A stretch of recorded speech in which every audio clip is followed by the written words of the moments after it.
Hey, Tampa Bay, those Bucs know how to shine.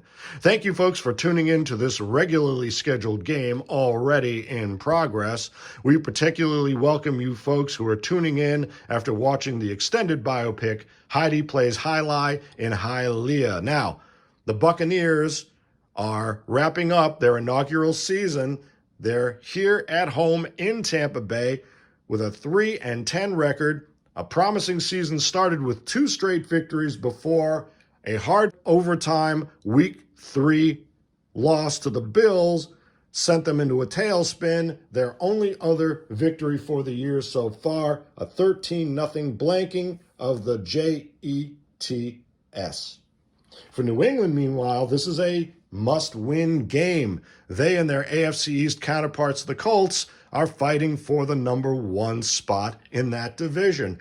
The math for them is very simple. As they've split their pair of divisional matchups, either the Colts or Patriots, if one wins and the other loses, Bob's your uncle. Or if you prefer, Heidi Plays Highlight in Hialeah. That will be the winner of the AFC East. So a meaningful game for the Patriots. And thus far, as we crack open the game book, begun in 2012, yes, this is a very much game in progress and long progress. The Patriots and Buccaneers stand at 0-0. The Patriots sport a 44-point offense compared to the 29-point Buccaneer defense. The Buccaneers, meanwhile, languish 16 points behind the 42-point Patriot defense. Steve Spurrier is taking the start in this game. Parnell Dickinson has seen very few snaps this year. Now, we've compiled Spurrier's statistics through 12 games. There's some dispute over the playbook against the Steelers, where the Buccaneers completed only 5 of 27 passes. I believe 2 of those were by Parnell Dickinson. So, thus far through 12 games, Steve Spurrier's stats are 114 completions out of 231 attempts, for 1,753 yards, 8 touchdowns to 9 interceptions, 32 sacks, 49.35% completion rate, fairly close to his real-life stats. Hey, who said this isn't real life? So, what we've done is taken a quick look through the entirety of the 76 Buccaneers competition and ordered their opponents by win record and corresponding offensive and defensive points. And you can see that the mighty 13-1 Raiders, whose only loss comes to these New England Patriots, stand atop the board with a 46-point offense and 41 defense. The Colts follow with 46 points and 40 defensive points. The Patriots, we just mentioned, are 44 and 42. The 10-4 Steelers are 41-46. The Bengals, 10-4, are 39 and 43. And down it goes. The Broncos, a surprising 40-point defense, and the Browns, 38-point offense, 39 defense. Now, if you look at the scores here, the Buccaneers had some impressive performances here or there. They only lost by 9 to Seattle. The Cincinnati game, they only scored a safety and lost 27-2. That Bills game, they pushed Buffalo. In fact, in that game, we believe that's the game where Spurrier went 9 of 9 for 3 touchdowns in the first half. And yes, it was the Buffalo game. Spurrier was 9 of 9 for 3 touchdowns, went on to complete 11 straight before beginning to falter in the stretch. Those 32 sacks are very close. Well, right now, that's spot on to his actual record. I think he suffered a few in that Pittsburgh game. However, in fact, the Steelers sacked the Buccaneer quarterbacks 3 times. So we're pretty much close to where we need to be there. We'll compile some other statistics. So let's maybe play a few downs here. It's been one of those up and down games, as has been typical for the 76 Buccaneers. We've got, the Patriots won the kick, right? And they fumbled the ball away to the Bucs. Actually, it was quite an interesting start for this game. The Patriots took the kick on 1st and 10 at the 31 of New England. Cunningham ran 2 yards. Let's see, where are we? On defense, defense committed a foul. So that gave the, that was the personal foul on the Buccaneer defense. So the Patriots had a 1st and 10 at the 46, and Andy Johnson fumbled the ball away. The Patriots got it at the 50. Spurrier promptly hit Morris Owens for 22 yards to the Buccaneer 28, for the New England 28. And Williams ran for 4 yards, and then Spurrier hit Moore for 4 more yards so 2 downs, 8 yards gain. And on that 3rd and 2 at the 20, Lewis Carter was hit for a 9-yard loss, and the field goal attempt by Dave Green was blocked. Patriots had another couple of possessions, and they are taking over. And as really befits the 76 Buccaneers season, the Patriots, in their most recent 3 and out, punted from the Buccaneer 46. The 21-yard punt was returned 29 yards, but fumbled, and we're giving it to the 0-11, the punter, at fullback, Mike Patrick, and we'll roll for that really quickly, that fumble recovery, given that, it was, we worked that out to the change of possession, and that not affecting the result as it would a penalty. So we're giving it to the Patriots, and Patrick, who's going to return that. A 24 on his R column is a 29. And we have to roll, remember, for this old board, 29-4 on the fumble recovery. A 29-4 is minus 2 yards, and the Patriots will get yet another chance, 1st and 10 at their 44. Patrick minus 2, 1st and 10 at their 44. That is a half play. We've noted that. Scoreless game here in the first quarter. The Buccaneers, look at that Marlon Briscoe right up there, yeah? Let's set up the Patriots and the Bucs a little bit here. We've got our nice Pat Toomey jersey on. And let's just line up your 44-point offense Patriots here with Mr. Stingley and Francis and Bataha and Sam Bam and Apple Juice and Grogan and Gray and Hannah, Linkaitis, Adams, and McKay. All right. Lots of McKays in this game.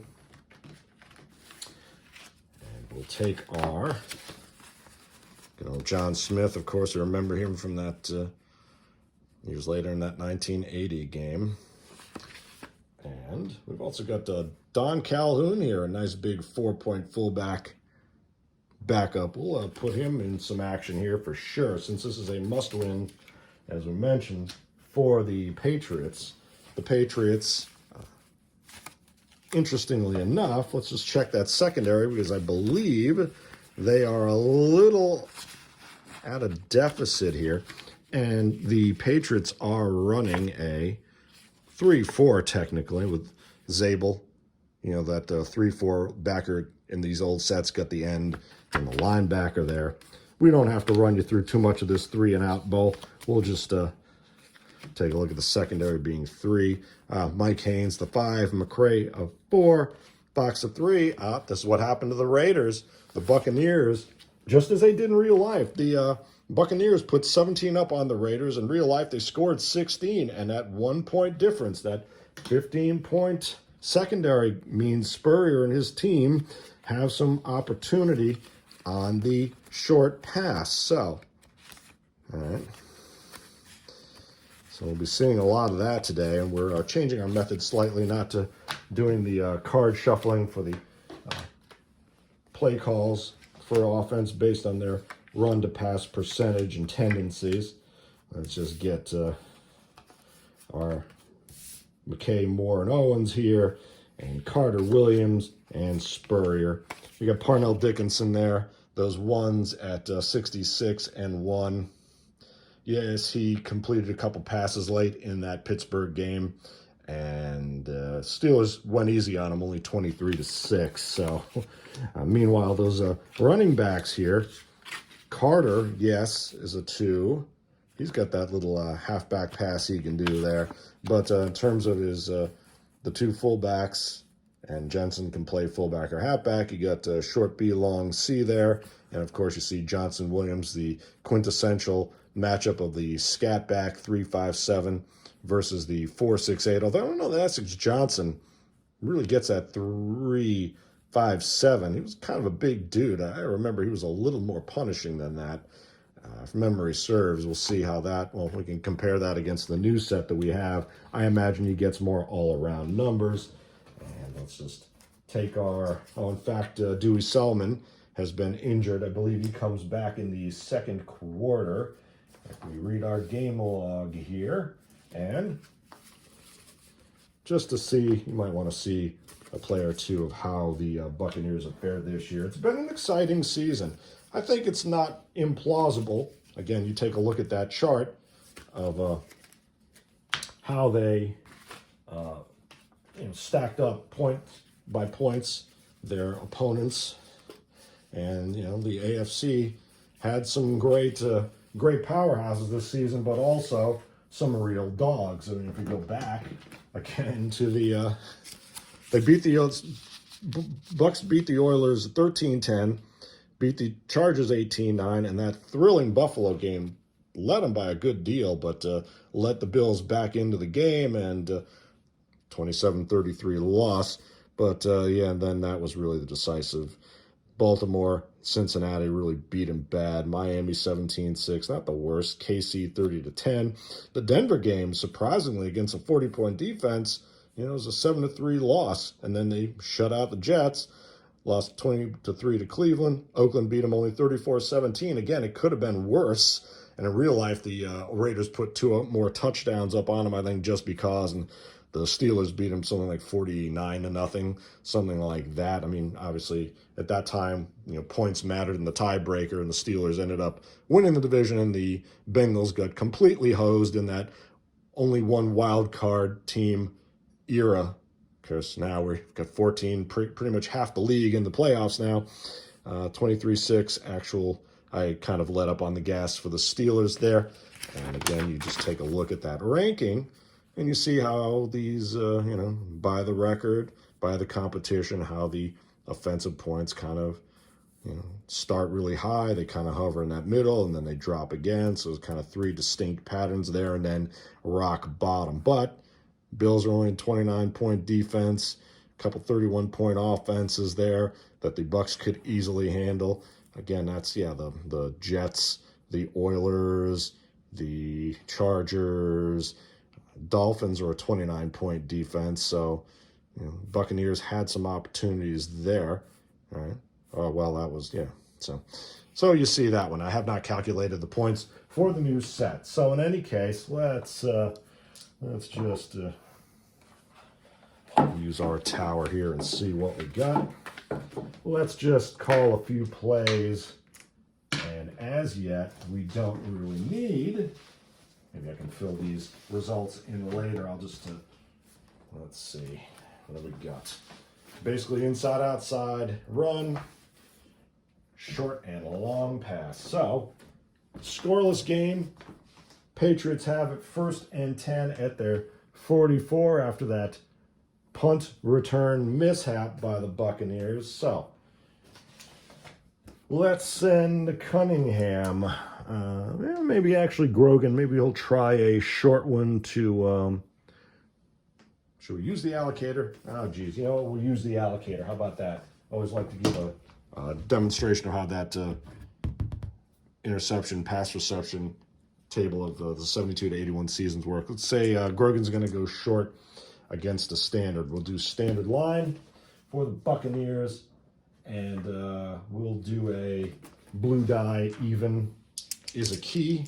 So, first of all, we're going to go short pass to against the standard line, so we're actually just going to roll it and see who he throws through. Now, you roll that 33, okay, and in the game, you see Apple Juice Johnson's a B13 with codes Cunningham B13. And there's Stingley. I actually said Stingley. So when you read across here, you look at the first number that comes up, and there is Darryl Stingley. So I was going to throw it to him first, and I thought about Francis. But in any case, Darryl Stingley, he gets the allocated. So it's going to be a short pass to Stingley.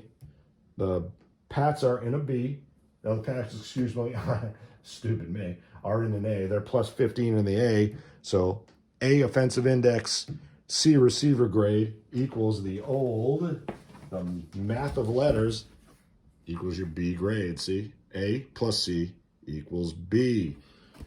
I just did a video explaining some of this or showing that that chart, which is not in the current basic book anymore.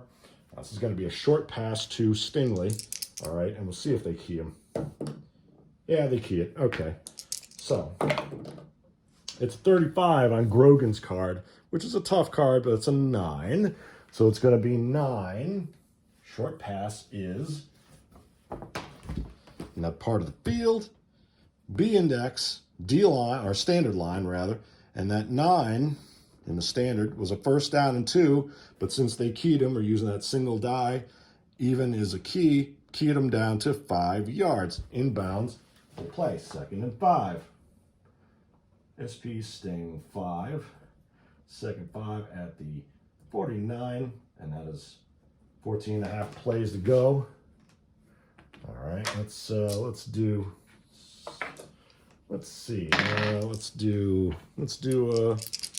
well, yeah, the runs weren't doing too well for the Patriots. They lost that one fumble.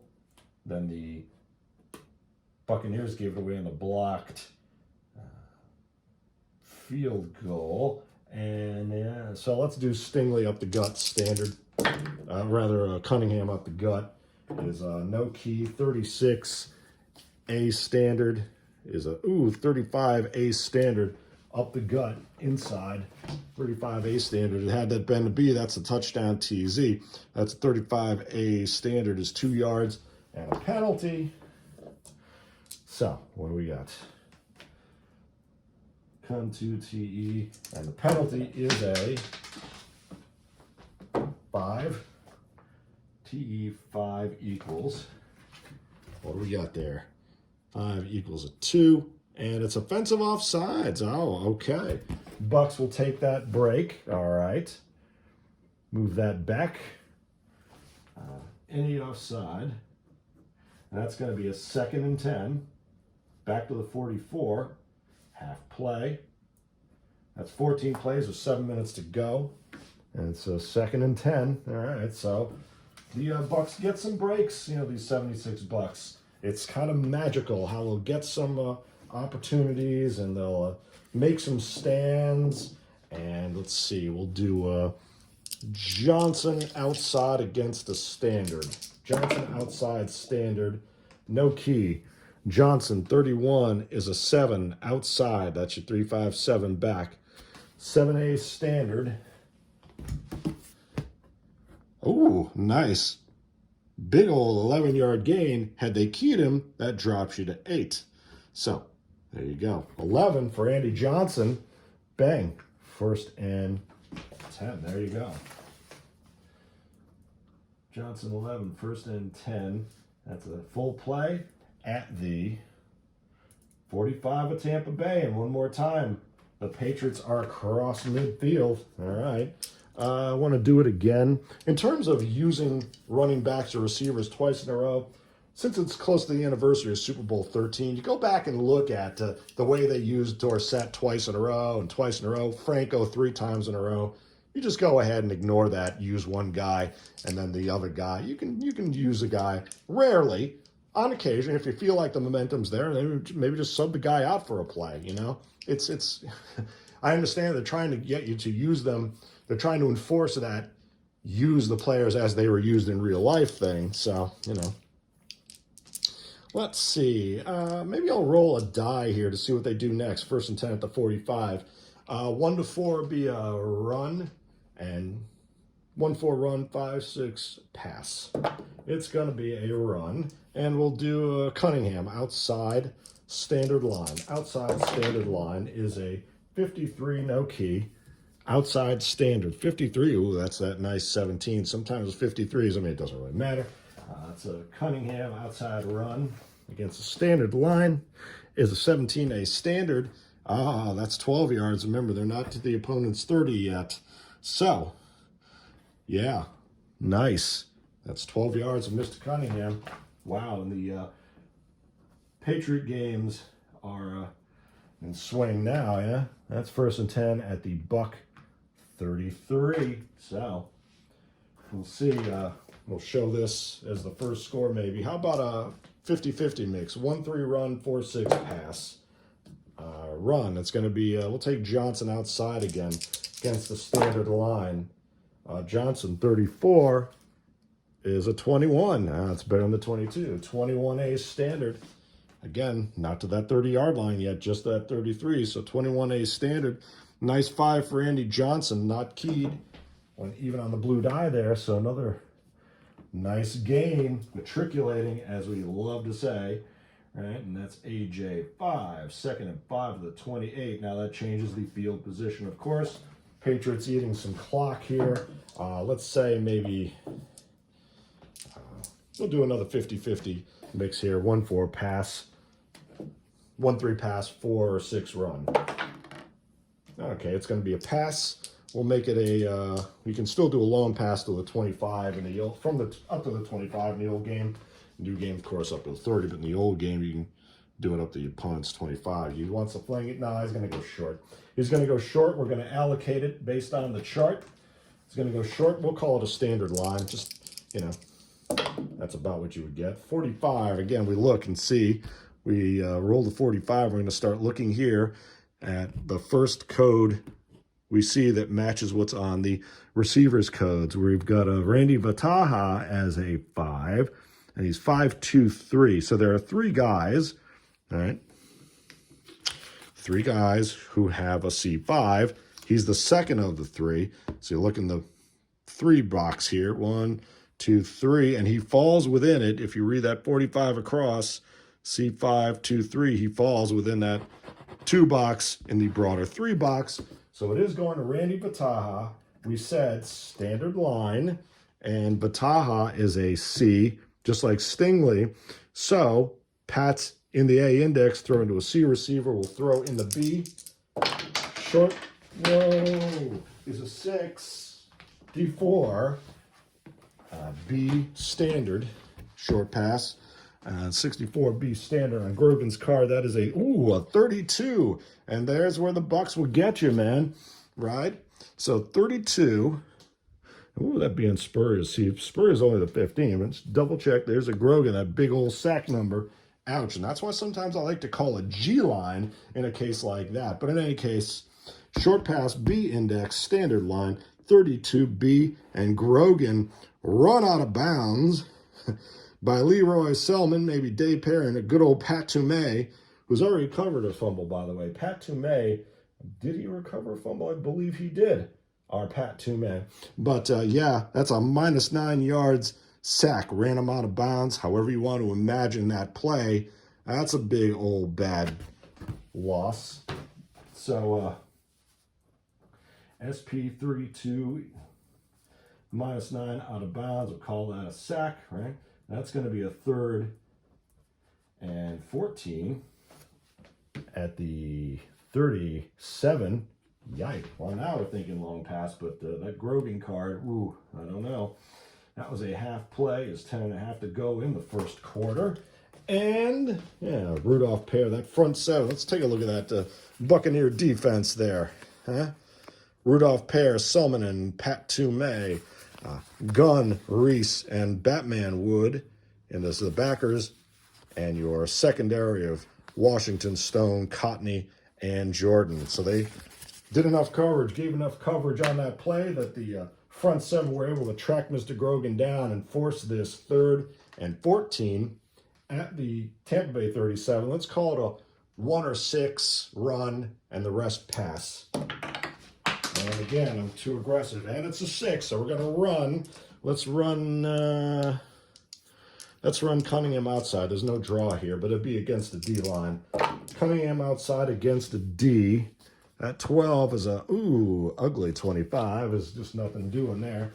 Nothing much doing. He's in the broader part of the field again, but it's 25A against the D. That's zip yardage anyway. The Buccaneers, again, not fooled. That creamsicle crush can do it to you.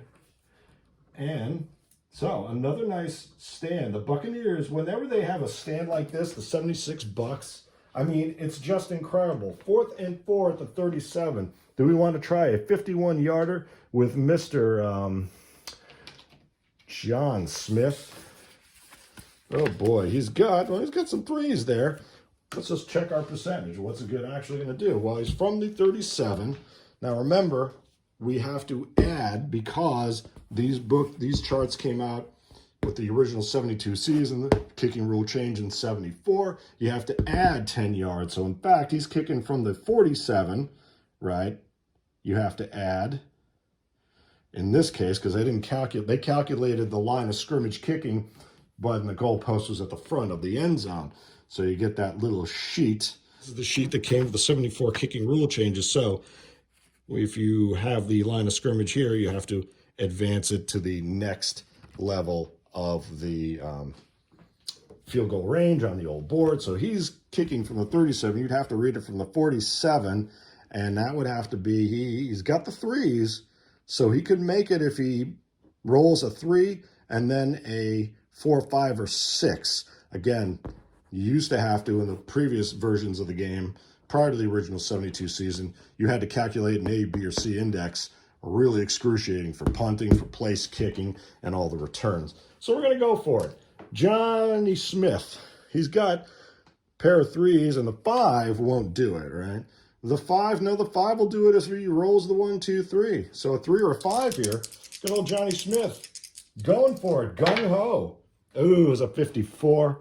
And it's just an old 11 there. That's not even going to matter from the 47. That's flat out no good. But, hey, what the heck? We tried it. So, FG no good.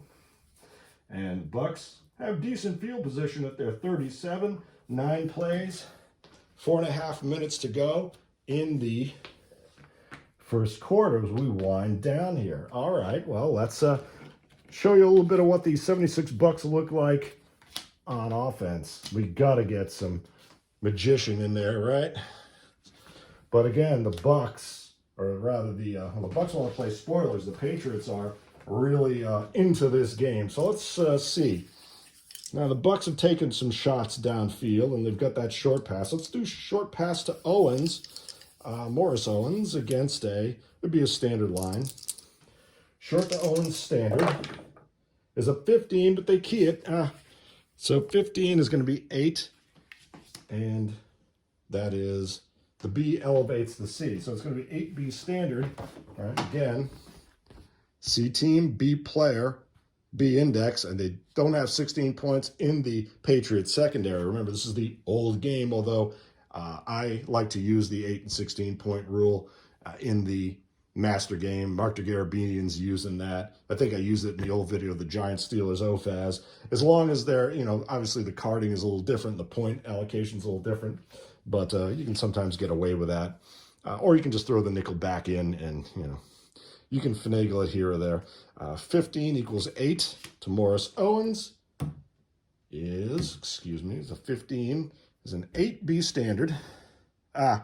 Beautiful, but they keyed him. But it's down to 5, just like the Fataha pass. Not bad. Mr. Spurrier, S.B. Owens. And a nice completion in bounds.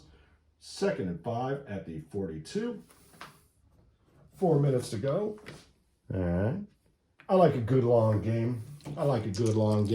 Let's send Ed Williams up the gut against the standard. 13, no key. At 13, that 25, C standard is just -1. Now, it's interesting, if you notice up here, look at that 4. If he rolls that nice 4 against your standard line, he gets a 4 there, whereas the B is a 7, A is a 10. In the next piece of the field, the C still gets a 4, but the B gets the 6, and the A gets the 9. So the A and B only drop a yard, and the C guy gets 0.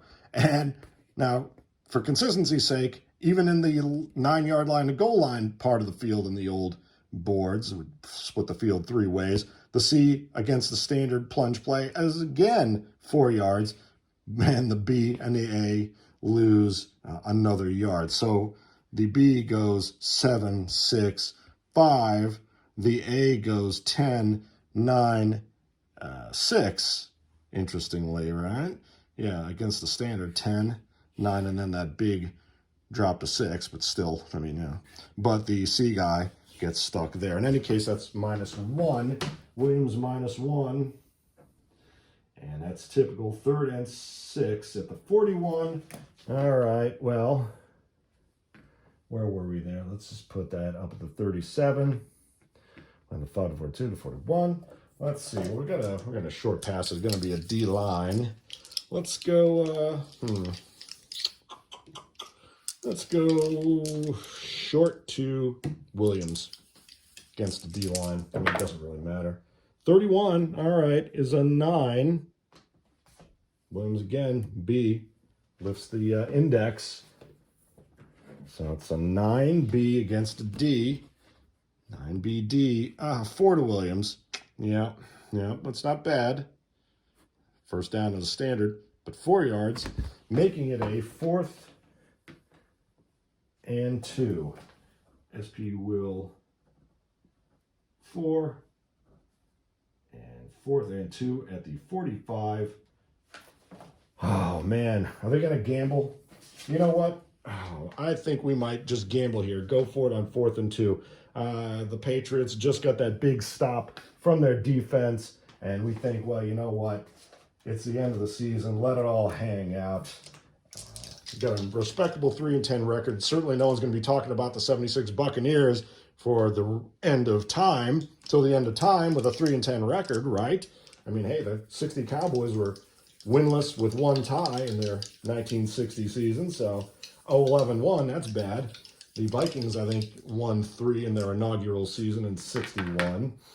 And let's see, what do we got? 4th and 2. Well, let's maybe bring in Essex Johnson here. Let's see. And what is Dickinson? He's got that, yeah.